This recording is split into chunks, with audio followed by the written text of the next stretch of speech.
Hello， 大家好，今天我们要来讲产业迁徙至越南和泰国。最近大家有没有听说，中国的制造业正在发生着非常巨大的变化？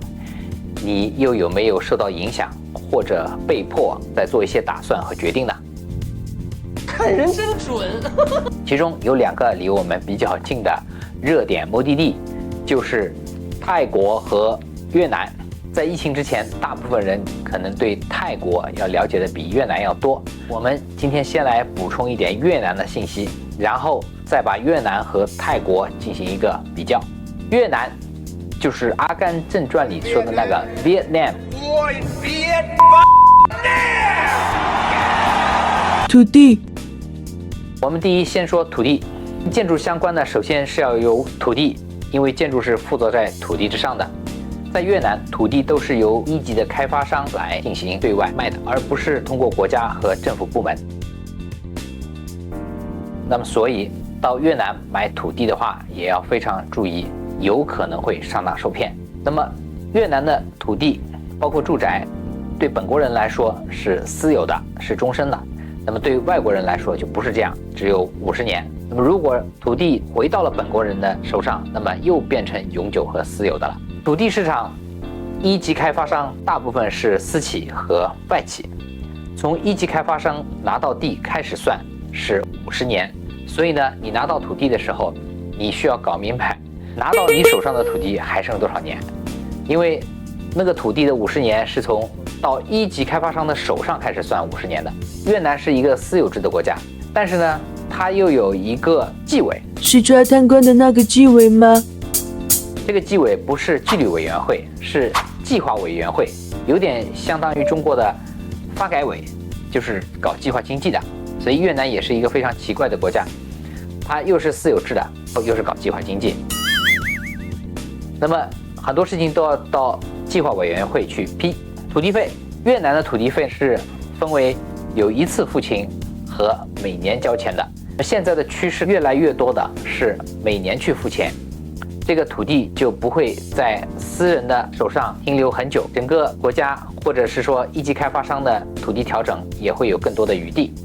如果每年的交钱的话呢，是先付40%，剩下的60%是按照后面的年逐年来交付。那么按年交费的土地现在变得越来越多，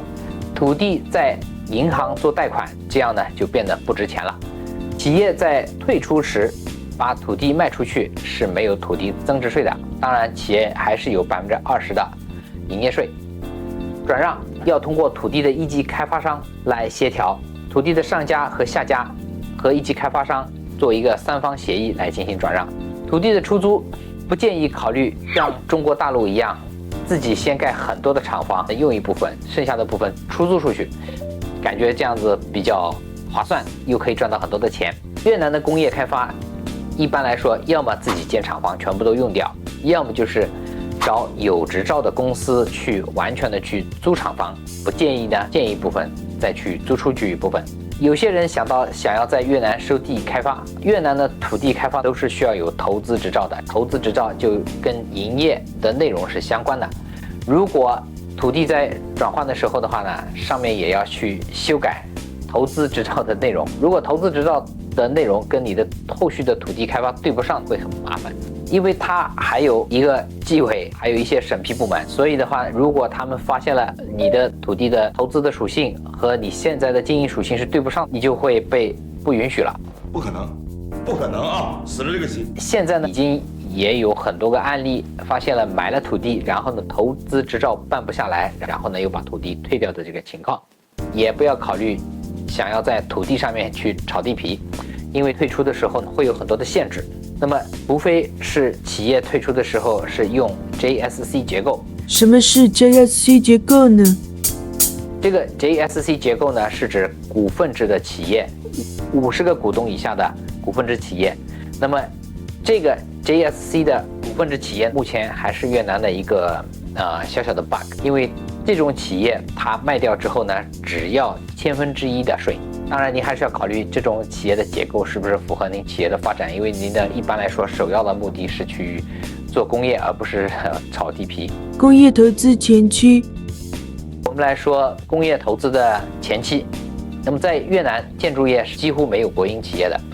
在越南也有很多的红顶中介，那么他会帮你处理很多手续上的问题。如果不是特别夸张离谱的收费情况下，也不需要去避开，因为它毕竟会帮你节约时间。那么其实这一点和中国也是类似的。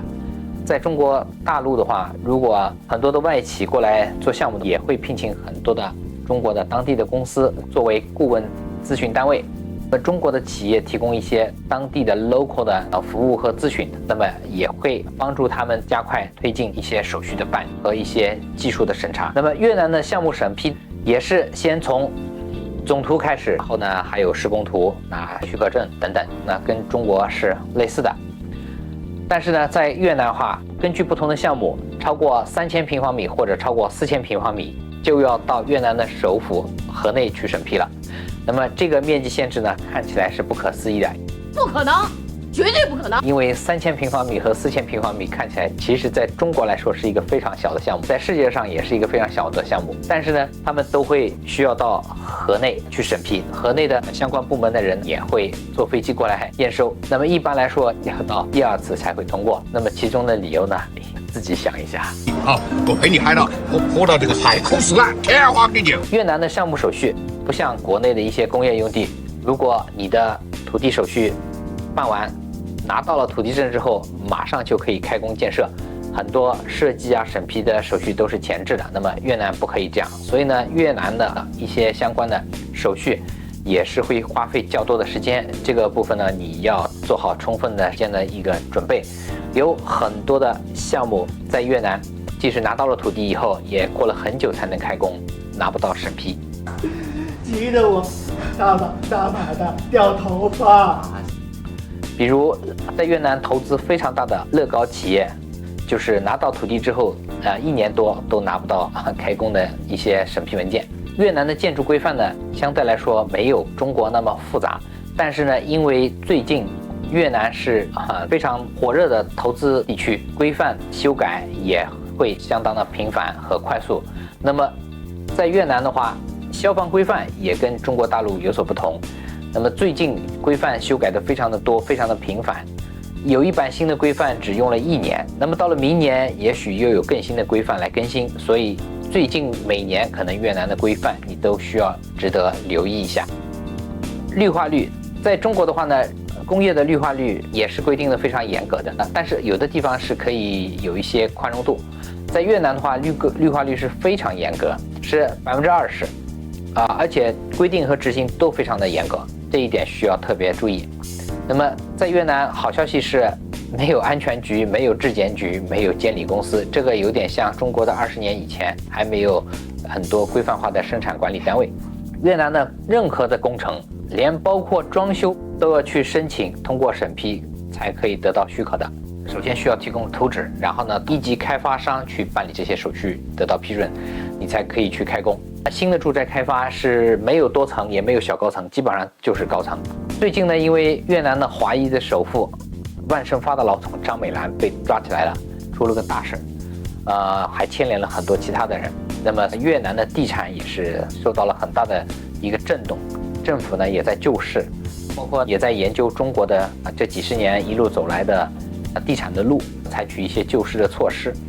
所以呢，大家最近的话对越南的地产的话呢，要非常的小心谨慎，不要轻易的投入。越南的建设。好，下面第3部分我们来说越南的建设。越南的国家是私有制的，所以呢，它的工期就会受到了不能强拆等等的这些影响，所以呢，它的一些重大的工程项目进展都会比较缓慢，比如说修地铁修铁路都会非常的慢。建房，越南的建房的成本并没有想象中的那么低，那么它的原因主要是由于原料和2次加工还受到了一些技术上的限制，有很多的原料或者是加工是先在中国完成，然后呢进口到越南的。越南当地还没有这么多配套的重工业和2次加工的一些企业，所以的话需要通过中国来制作。如果在越南当地完成的话呢，可能这个完成的质量就会受到一些影响，所以在中国进口的这些原料和2次加工的物品就会受一些税收的影响成本就会变高。租金，越南和泰国的厂房的租金呢都要比中国要贵一些。啊，因为越南和泰国相对来说土地的供应呢都相对比较多，所以呢做工业项目的话，自己建房的比例就比较多，租赁的就供应比较少，所以呢租赁厂房的价格也会相对来中国来说不便宜。建筑是为人和社会服务的，人和社会的变化是跟随产业变化的。现代社会虽然最多的人是在从事服务业，看热闹的顺序看起来是从商业到生活再到工业，不过真实的顺序其实正是反过来的。简单的来说，就是先需要有新的产业，先有了钱，再聚了人气，然后才会有消费的需求，然后再延伸出各种服务和2、3次的分配。如果中国没有改革开放的红利，中国的制造业就不会在世界分工的舞台上踏浪而行，也不会有这么快的城市化和建设速度。现在另一个大潮正在悄悄地涌动，中国的很多工业制造产业正在发生着巨大的转变。这一期我们先从产业的转移和工业建设的角度跟大家分享一些信息，下期呢我们再分享一些周边领域的信息。因为形势比较紧急，研究难免有一些肤浅和偏颇，希望大家能在留言区也分享您的高见。好，谢谢大家。